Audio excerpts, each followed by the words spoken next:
go out to Jenny in Toronto, Canada. Hey, Jenny, what's up? Hi there, John and Rachel. Thank you for taking my call today. You got it. What's up? A couple days ago, I found a deposit slip in my car my husband had left there that showed our small business account had over $6,000 in debt on it. And I was on the understanding that we were on baby steps 4, 5, and 6. I confronted him about it, and he said, "Oh, that's all overhead that have, come up in the last couple weeks." And I went and I looked at his last business bank statement as well, and I saw that it was actually over $10,000 in small business debt since before August. And this is a pretty big issue for us because when we finished baby step 3 at the end of August, I left my corporate job to stay home with our 2 kids. So he is very sensitive about this issue, got very defensive when I tried to talk to him. So it's just lying under the surface right now. So how do I talk to him, and do we use our emergency fund to pay off this debt? Two things here. One, this has very little to do with debt. This has to do with you finding out that your husband stared you square in the eyes and lied to you. Yes. And it's about something that you two had both put your hands in and said, "Go team, we're all in this together." And then he went and did this. And so it's not like y'all had never talked about debt and you found a credit card. This is y'all are consciously working towards building a different kind of life. And then this happened on the side. And then he lied to you about it. Anytime something like this pops up, like all of a sudden out of nowhere, somebody goes and runs up 10 grand and is trying to move this shell over here and this shell over there. My inclination, right or wrong, is he's seeing somebody, or he's an addiction has gotten out of control. Is there any possibility of those two things? I would have said no, but this is really shocked me. Really shocked me. Yeah. He's always been sensitive about finances because he took over a family business.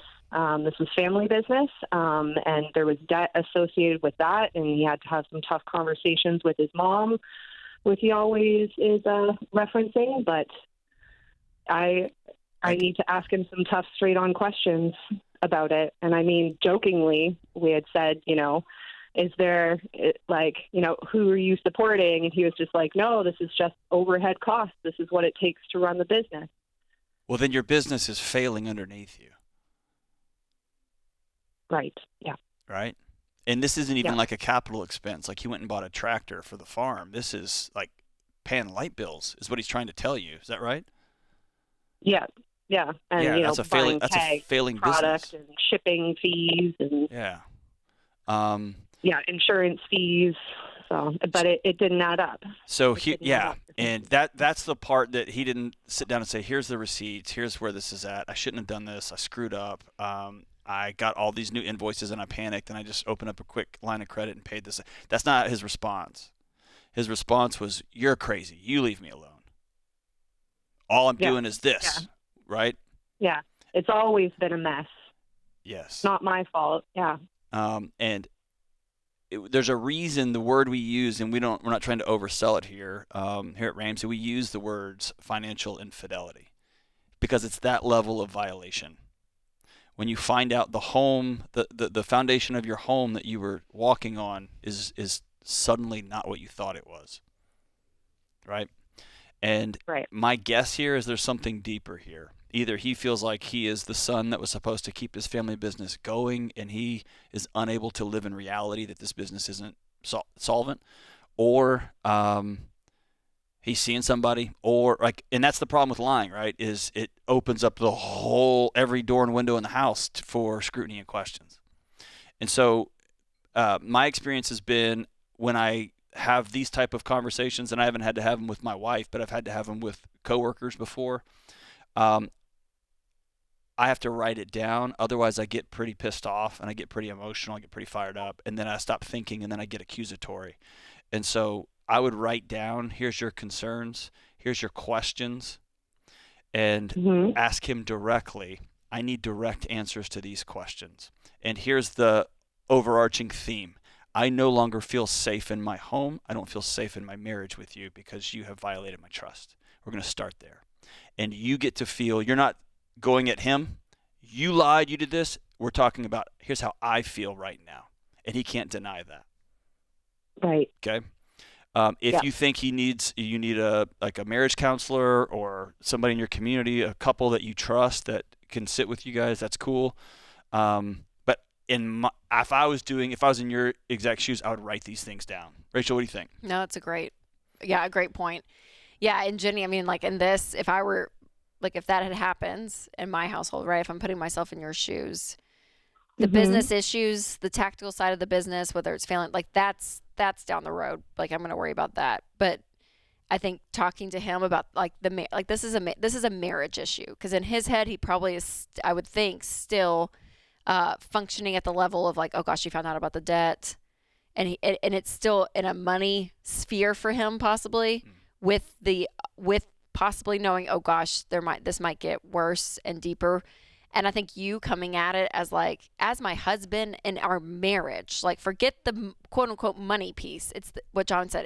It's the lying. Like you lied to me. And here's the facts of what I found. And we got to talk through this, because I have to get to a point again where we rebuild this trust, because man, this is not going to go well. This is not a good pattern.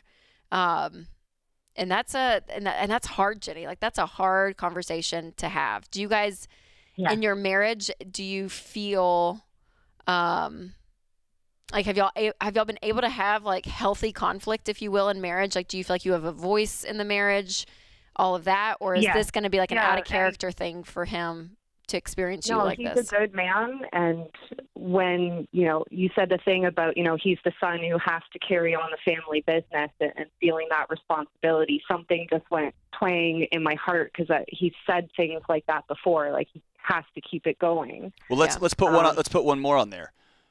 You came to him at some point a year ago, 6 months ago, and said, "I'm ready to cash in all that I've worked for to get my high-paying corporate job because I'm feeling that the next chapter of my life is going to be a stay-at-home mom."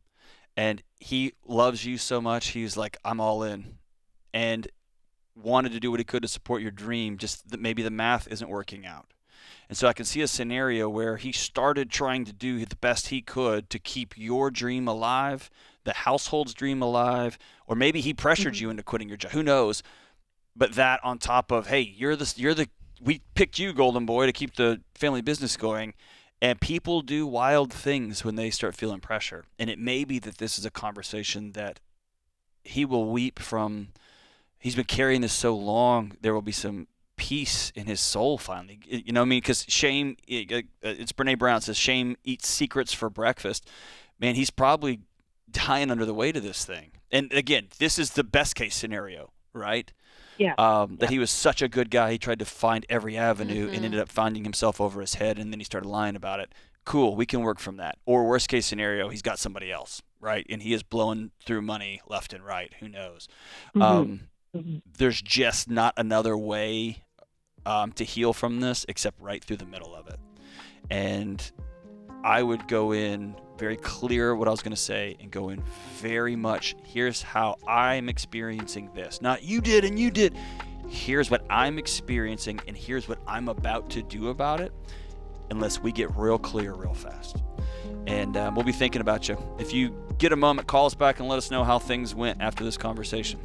Like to follow up with our audience on it. Thank you so much for trusting us. This is The Ramsey Show. We'll be right back.